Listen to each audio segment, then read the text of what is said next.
အားလုံးပဲမင်္ဂလာပါဒီနေ့မှာတော့ Tecno Power Slim လေးကိုကင်ကြည့်အောင်ဘူးထဲမှာ cover မှန်မကွဲ 45W adapter နဲ့အသွင်ကြိုးပါတယ်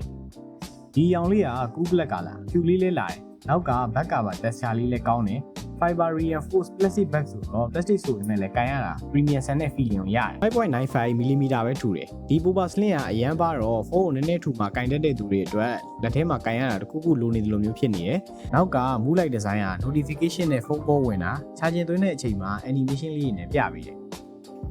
Screen ကလည်း 1.5K AMOLED ဆိုတော့ကြည့်ရတာအရသာရှိတယ် 144Hz refresh rate ကဆွဲရတာ smooth ဖြစ်တယ်9160mAh battery ကို 45W charging နဲ့ဆိုတော့အားသွင်းရတာလည်းညံ့နေဒီလိုဖုန်းပါးလေးနဲ့ထားကြခြင်းနဲ့ဆိုရင်တော့ရန်ကုန်အင်းဝ IDM Mobile ဆိုင်ခွဲတိုင်းမှာ Tecno ရဲ့ Power Slim လေးကိုလာရောက်ဝယ်ယူဖို့ဖိတ်ခေါ်လိုက်ပါတယ်နောက်ဗီဒီယိုတွေမှာတွေ့ကြတာပေါ့